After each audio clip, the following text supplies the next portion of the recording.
Hello everyone, my name is Luke and today I'm going to be going through the uh, 8th lecture in this course, which is going to be called CSS Showcase.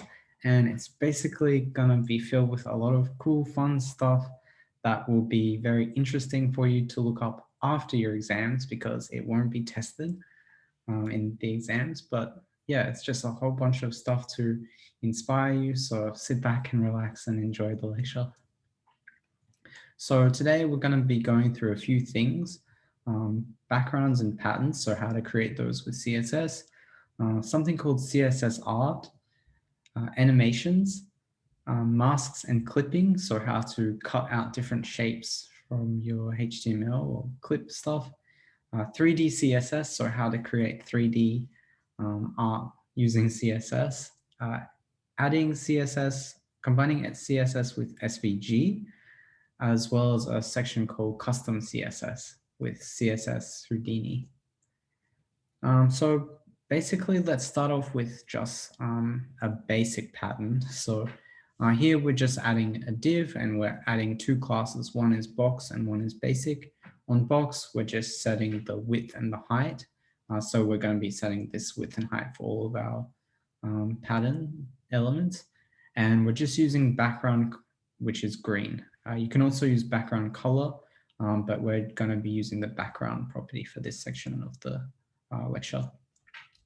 So there's something you can add, which is called a linear gradient. This linear gradient here on the left is going to the right. So we say to right, and it goes from green to pink. So as you can see, it goes from green to pink. On the right-hand side, we have a similar one, but you can actually put degrees in here. So here I put 135 degrees, also going from green to pink. So that must be going down this way. There's also radial gradient. So radial gradient allows us to set going from some center, and then as the radius increases, it changes the gradient over time. Here on the right, we're adding some customizations to the radial gradient. So we're saying circle at 20 on the x-axis and 80 pixels on the y-axis. So it starts 20 on the left and 80 on the y, and then it goes, green is going from 0% to 20%, so it's going out here, and then pink is going from 20% to 60%, and then back to green again. So as with the linear gradients and all of these gradients, you can set a distance after you set the color. And there's a technique where if you use the same stopgap, so here they're both 20, then it does a hard cutoff rather than doing a gradient. There's also repeating linear gradient. So here on the left, we add a repeating linear gradient that's going, the direction is 90 degrees. So it's going to the right. And from 0 to 10 pixels, it's going to be green. Then from 10 pixels to 20 pixels, it's going to be pink.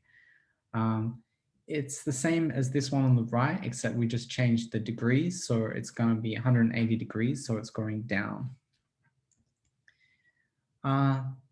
Also, something you can do, you can add multiple backgrounds. So here we set background and we have two repeating linear gradients on top of each other. So the order is important here. So the first one is a pink one, and then the second one is a green one. And we can see with this pattern here, pink is drawn on top of green. So the order that you stack them is going to be the order that they'll be stacked on top of each other. And here we're using the transparent keyword to say that the first repeating linear gradient is going to be going 90 degrees, so to the right, and it's going to be transparent, then pink, transparent, then pink. That's what allows us to see through to the other repeating linear gradient below. And you can also animate the, you can change the background position for these gradients. So here I'm actually animating the background position. So I set a border radius of 50%. So the div is becomes a circle. Then I use a background similar to one from the previous page. And then I add an animation here. So I think animations were already covered. So this one just adds a slider animation here. and it just animates the background position. So it's sort of shifting down to the left and it's just repeating that infinitely, with the iteration count being infinite there. And yeah, it looks kind of interesting. There's also repeating radial gradient as well. So here we have a circle at center and it goes green, pink, green, pink. So that looks kind of cool. And this one, I just changed it so that it's got a different center and it's got different stopgap amounts. So it kind of creates a cool, interesting effect with this one. Just in case you're wondering about the circle at center, there's also ellipse you can use for radial gradients and for repeating radial gradients. The ellipse just means that if your div or your element is wider or taller than it is on the other axis, so if it's not square, then the ellipse will, well, the circle will be stretched basically into an ellipse to follow the element's shape. If you just use circle all the time, it'll always be a circle no matter what. There's also something called conic gradient. So you can use this conic gradient here. This one I just went green, pink, green, pink, green, pink. So it's just going to use the actual, instead of the radius, like the radial gradient, it's going to use the angle. So it's going to go green, then pink, then green, then pink. And here I use a repeating conic gradient and I use the stopgap technique from before where I go 0 degrees to 10 degrees is going to be green, then 10 degrees to 20 degrees is going to be pink, and then just repeat that. You can also do various things to animate these. So these ones, I added a border radius of 50%, so they're circular. The bottom one's really easy to understand. I'm basically just adding an animation that transforms, rotating it from 0 to 360 degrees. So it just spins like that. But you cannot actually animate and interpolate the background. So what I did is I added a whole bunch of keyframes here. The green goes from 0 to 15%, and then the pink goes from 15 to 25 on 50% of the animation. Then at 60%, it goes from 0 to 16% instead of 15, and 16 to 26. So it gets progressively bigger. That's what creates this interesting animation here. There's also something you can do, which is effectively kind of like adding pixels to your, as your background image. So you can also add circles, I guess, if you use the radial gradient, or you can add maybe slices of a pie with the conic gradient kind of, or triangles with that too. So here I'm setting a background and I'm using 2 linear gradients, and I'm using the full definition of this alternative representation of the linear gradient here. So the way that this works is the first 2 values are the X and Y coordinates, which is the background position. Then you put a slash and put the background size. So this pixel is going to be 10 pixels by 10 pixels, and it's going to be 30 pixels to the left and then 30 pixels down. We're saying that it's not going to repeat and it's a linear gradient, and I'm just putting pink here just so that the whole pixel is pink. And then I just add a comma, and then I put a green one below that, and I just change the position. So what you can do with this, it's kind of weird, but you can get an image, get all the pixels out, and then add a whole bunch of linear gradients to actually create a single div created by linear gradients. So I have this function here, which basically adds a list called CSS backgrounds, and in the function takes in a width and height that I want as my output background image. And then I also add in this object called pixels, which allows me to get various pixels from an image. And I have a function called form linear gradient, which takes in an XY position, a width and a height, and a color, and it returns a string that is one of these linear gradients. So the XY, the width and height, the background size, no repeat, linear gradient, and then the same color twice there. and I go through all the pixels and get the pixels at that XY coordinate, and then I add those to my list by I add heaps of those linear gradients there, and then I just join them together and I set that as the CSS background. And then that creates just a single div that is just using background linear gradients to create a picture. But you might be wondering why anyone would do that, since it's kind of weird when you can just use background image and use the URL. Well, I just want to show you this cool site called singlediv.com that's created by this person called Lynn Fisher. And they created all of these from a single div using various CSS techniques. So they look really awesome. I definitely think that you should check it out. And hopefully you can see that if you use CSS background with a whole bunch of different type of gradients and colors, you could maybe think about how you could create some of these that look really cool. And yeah, some of them are animated and everything. They look really great.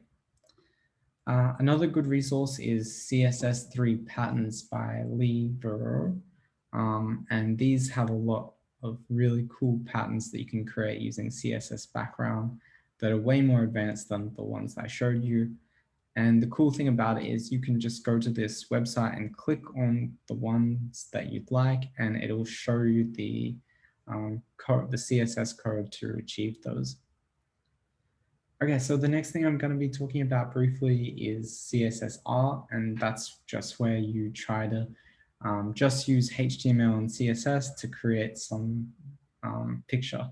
So this one on the left is created by someone called Jay.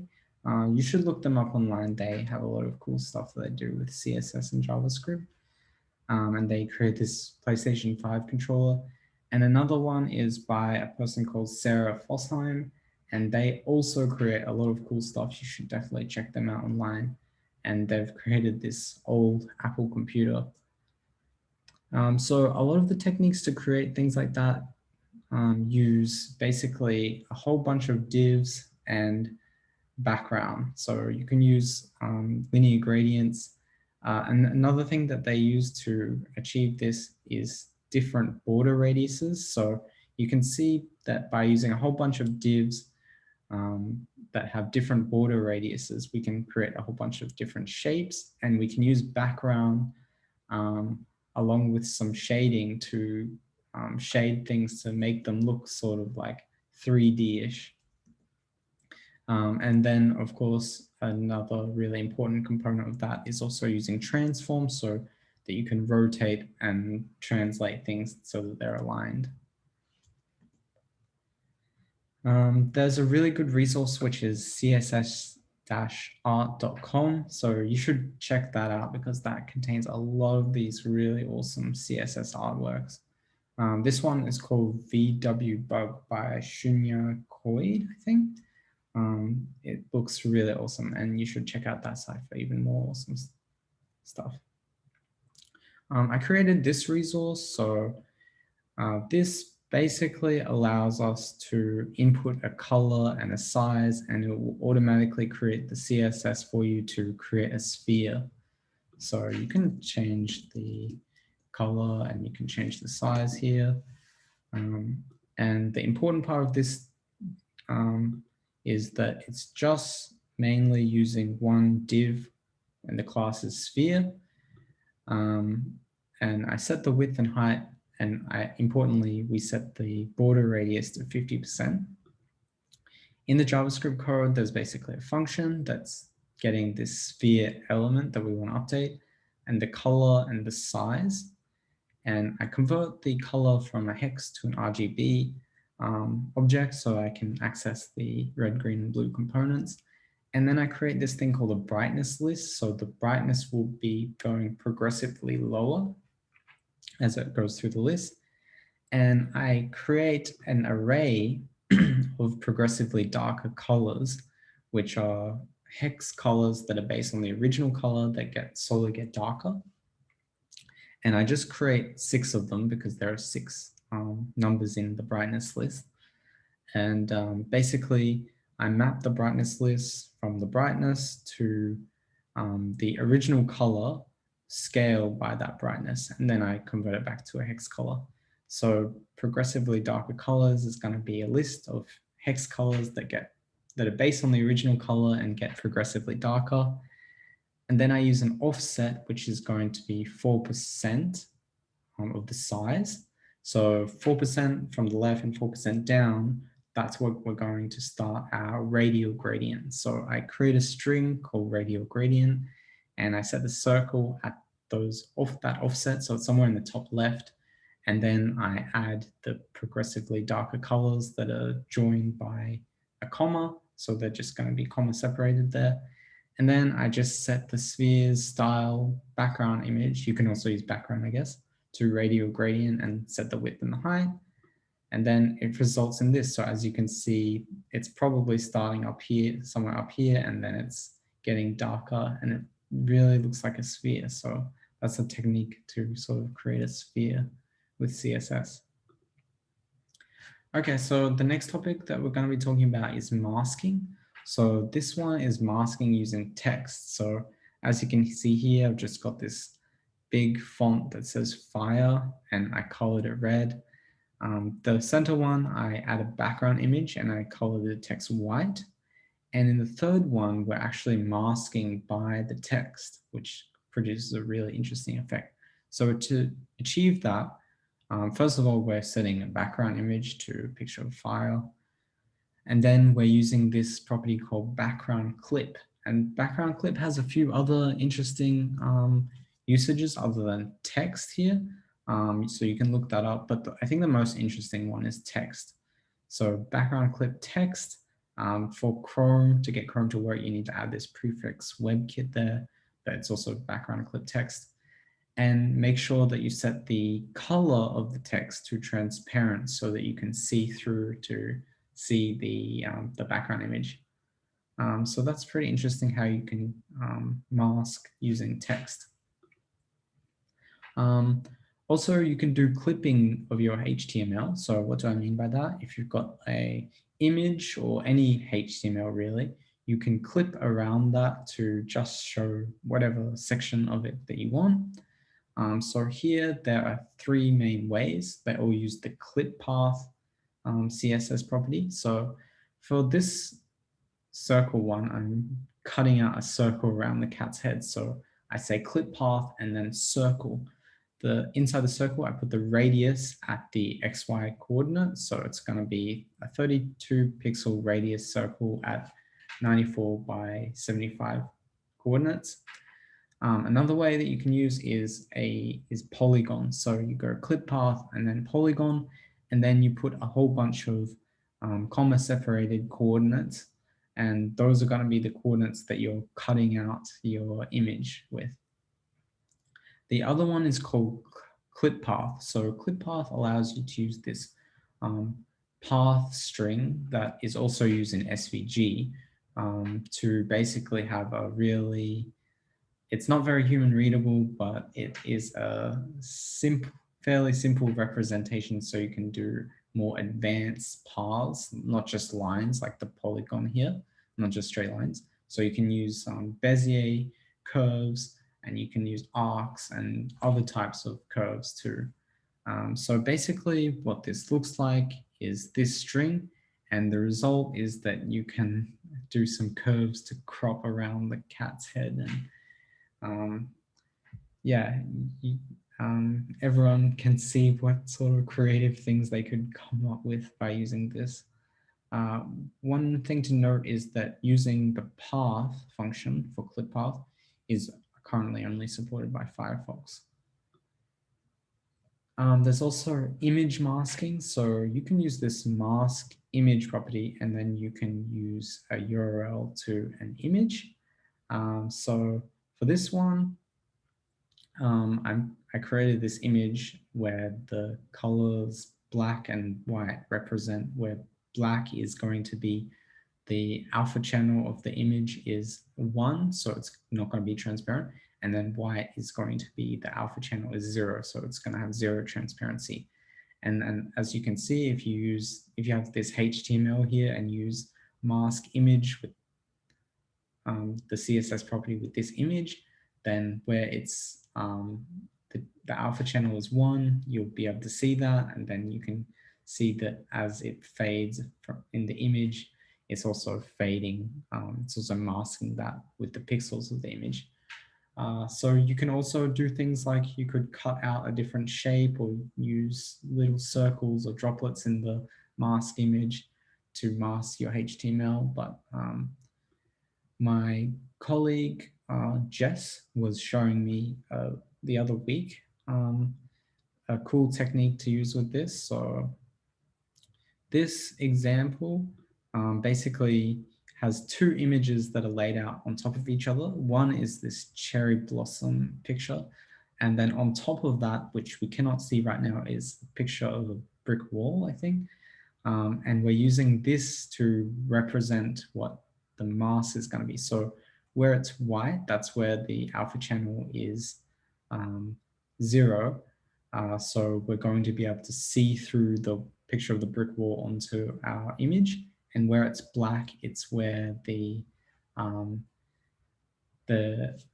alpha channel is 1. So we're going to be not be able to see through it. So if I toggle this, you can see that as it slides across, it sort of uses a gradient to do a cool effect where it sort of looks like it's like sliding.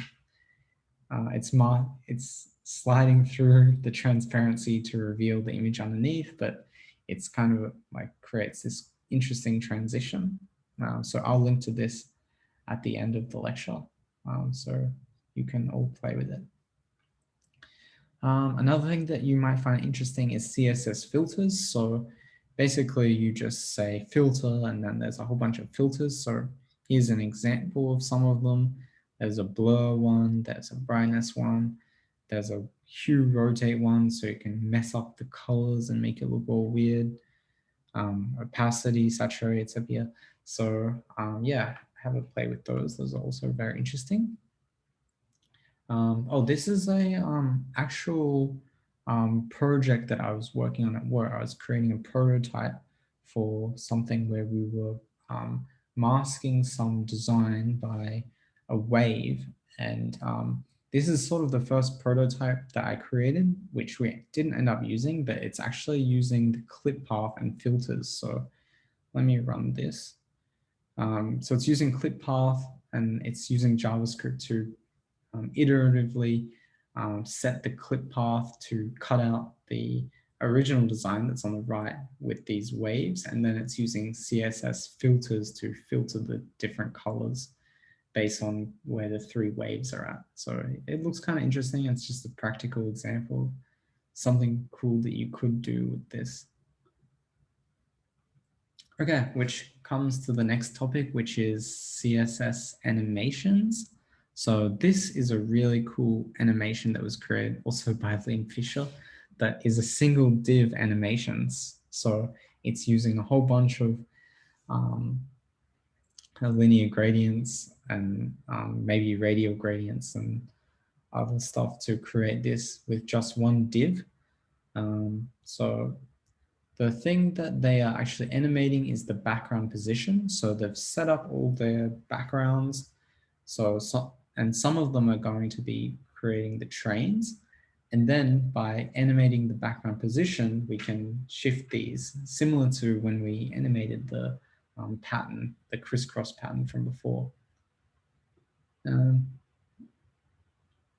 Another cool technique that you can use is combine animating a transform, which is moving something or rotating something, with overflow hidden. So here to create this duck, this is actually an animation that's using Canva, but I just recreated it here. And it looks like the duck is sitting on some water that's like has a whole bunch of waves, and it's cropped by this circle. And basically what's being animated is an SVG representing a wave that's animating to the left constantly and then resetting itself. And so we can see if we turn off the overflow hidden, what's actually happening here is we've got that SVG and it's moving across. We're also animating the bulk of the water to go up and down with this, and we're animating the duck. So we're actually not only translating the duck, but also rotating it. So it looks like it's bobbing up and down in the water. Then obviously if we turn overflow hidden back on, then it creates the original effect. So that's a technique that's used a lot, I think. So one individual you might want to look up is this person called Aaron Eicher, and they do a whole bunch of interesting animations. So this is one of them. You click the delete button, and then there's paper that goes through the bin and it gets shredded, and then it comes out with a tick saying your thing was deleted. So what I did to his animation, I basically wrecked it by setting so that we don't have any overflow hidden, and we shift the different versions of the paper to the left and to the right. So you can see with the original paper, it just basically animates down to here. And with the shredded one, it basically animates down and out to the bottom, and the tick comes out below. So basically what is happening is there's a box here which has overflow hidden. As soon as the original paper goes through that, it would be being hidden once it gets down here. And it's the same for the shredded paper. As soon as it enters this box that's going to be at this level, it will appear down. So it looks like the original paper is being turned into the shredded paper. So if you have a look at the original again, then yeah, it goes down and gets shredded. The next thing I want to cover is combining CSS with SVG. So you can actually use CSS animations on with your SVG elements. So this tick one that I created is quite interesting. So let's just have a look at the code. So the result is basically this, that it looks like it's being drawn by someone on the screen, and it's just animated just using CSS. So let's look at the HTML. It's using an SVG. If you haven't seen SVG before, then it's basically just a bunch of DOM elements that we're going to be using, and they have things like paths or circles that we can draw different shapes with. So the first path is going to be tick, and it uses a path that's it's a similar one to the one that we saw before. And the next one is one called box. And so if we look at the CSS, then we can see with tick, we use these two special properties. One is called stroke-offset, and the other is called stroke-array. And we add an animation called, it should be called tick actually, sorry, but I called it box as a typo. But basically, what are the dash offset and the dash array? Well, when you have one of these paths that gets drawn, you can use dash array so that you can say to the renderer, I want you to draw this path, but it should be drawn in dashes. So if you put dash array of 2, then it's going to be drawing your line or your path or whatever. It's going to be drawing for 2 pixels, and then it's going to have nothing for 2 pixels, and then drawing it for 2 pixels and then nothing. So it's creating a dash, and you can use a different length to create different dash lengths. Here though, we're using a dash length of 100, which is the full length of the tick. So it's going to be a whole single dash representing the tick, and then a whole bunch of nothing after that, the same length, which makes sense because it's going to be a giant dash, right? So with dash offset, we can actually set the offset so that we can change where the dashes actually start. So if we start at 0, it's going to be starting the normal dash. So it's going to be doing a giant dash for the tick, then it's going to be doing nothing. If we use a larger dash offset, it's going to be moving the dash to start at an earlier point. And if we use the same length there, if we use the full length of the tick for the dash offset, then it's going to be reversing the dash so that the dash, the path is being drawn starting from the blank part of the dash. Then what we can do is we can add an animation to that where we change the dash offset from being the full length, so it's fully off the screen and using the blank dash as the next part, to 0. So it's going to be effectively moving the dash in place so it looks like it's being drawn. And that's effectively what results in this animation. It's pretty interesting. The other thing that's kind of interesting you can animate with CSS and SVGs is the path, so the D value. And here I'm basically animating from a path representing a circle to a path representing a heart. So that's why it changes the shape from a circle to a heart. The only downside to this is that you have to get the shape of the path exactly matching. In other words, if you're using M and then L and then L and then L, L stands for line, so it draws a line from the previous point to the current one. If they're a different shape, so obviously the coordinates are allowed to change. That's what changes from a circle to a heart. But if there are any, if it's a different pattern of path, then it won't work. Or if there are a different number of points, it won't work.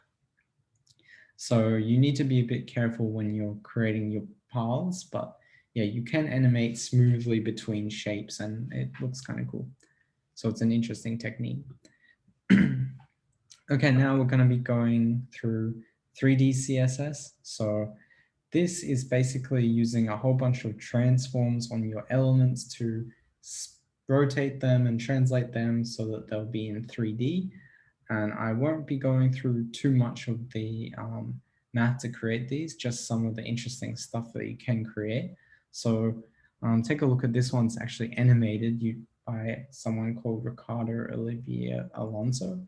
And yeah, you should check out their work. It looks really awesome. They do a whole bunch of these 3D CSS and they just look amazing. This is another one by someone called Jay that I covered them earlier. And it's basically a CSS 3D house. So you can use this control up here to rotate it. I think it's the house from Up, the Disney Pixar movie. It looks really cool. Oh, this is something that I created and I showed lots of people at Canva and they were really interested in it. And basically it's using JavaScript to draw a little 3D world that's all rendered just with CSS. So it's just using 3D CSS. So, and it basically includes a whole bunch of people that are moving around the scene and they're being animated and they're doing all sorts of different stuff. And you can click on the different buttons and it does different stuff. And yeah, it's kind of interesting. It's kind of slow because it's just rendering using CSS, but yeah, it just goes to show some of the cool stuff you can do with CSS. Okay. Also, I set this up so that you could maybe create your own 3D CSS so you can go through the code in your own time. So this is basically just drawing a single cube isometrically. Isometric is basically the view type that we're using, where it's basically, it's not using perspective distortion and it just looks like one of those platforming games that you see. So to extend this, you just need to go to the JavaScript file and then you'll need to add more cubes here. So you can add them programmatically, or you can change the size of this cube and change its position, and you can add more cubes. And you can go through and read some of the code to see how I created the, I went from a cube where it has a position and a size to computing the CSS values needed to rotate various elements to create that cube. And maybe you can create something cool. You can change the colors. You can add some text in there because it's just HTML. And maybe you can create a 3D graph or some sort of cool game or something, 3D snake or something. That would be cool. Okay, so this comes to the final part of the presentation, which is basically answers the question, what if you want to use some CSS, but it's not actually invented yet, or it's something so niche, it probably won't ever be invented? Well, let's examine this possible case where a designer asks you to create a cool effect for some text where it's actually has a really interesting underline, which is two wavy underlines, and maybe it's animated or it's doing something cool like that. So you check the CSS APIs and you see that there's something called text decoration underline, and that just does a basic underline, so it's not that impressive yet. But there's also text decoration style, which is you can set as double, which does draw two lines, but they're not wavy. There's also a property you can set to be wavy, but it's not drawing two of two different colors. So basically CSS doesn't do what we want. So what can we do in that situation? There's this thing that's very new, but it's getting more and more implemented by the browsers all the time, which is called CSS Houdini. Basically, CSS Houdini adds a whole bunch of APIs to JavaScript so that you can more easily and quickly get values, computed values on your DOM, your CSS values from your DOM, and retrieve them in a more type-safe way. There's also going to be a way that we can allow new type of layouts to be added that are defined by us. So that you probably already know the grid layout and the flexbox layout, or you can maybe create your own layouts in the future. But one of the things that I'm going to be going through is called the CSS painting API. And that's part of this CSS Houdini project. It's currently only used by Chrome and Edge. And it will be coming soon to Safari apparently, but it's not on Firefox. So make sure you're testing this code with those browsers. Also, you can go to ishoudinireadyyet.com to find out which parts of the API are ready. So the layout one is not ready yet, I believe. But this painting API is supported by Chrome and Edge, so we can start playing around with it. So basically how to use this Houdini painting API, there are two main steps. One is to set up the JavaScript code for our custom CSS that we're adding. So we need to obviously add a name so that we can use that CSS, and we need to also specify the functionality of it. Then two, we actually use the custom CSS in our code. So we need to actually use a separate JavaScript file because it's going to be running in something called a worklet that you might be covering later in your career. And we need to use this function register paint. And then we specify the name of our new CSS property, and then we add a class in as the second parameter. The class is going to be implementing a method called paint, and paint can accept a context, a size, and props values. So context is basically an object which will give us a whole bunch of drawing APIs. So we can say, hey, draw this circle here, or draw this line here. And we're going to be using it to draw our wavy line. Size is also very important because that's going to be the size of the element in pixels that we've added our CSS property to. And then props is going to be something we can use to get other CSS values that have been set on this element, including our own custom values. So here, when we're using it, I called it wave underline. So the most important part is to add background image. Then we use a paint function and we add our custom CSS name here, which is called wave underline. And I'm also setting these three custom properties. So underline color 1, we can change the color of the first underline, and then underline color 2, obviously the color of the second one.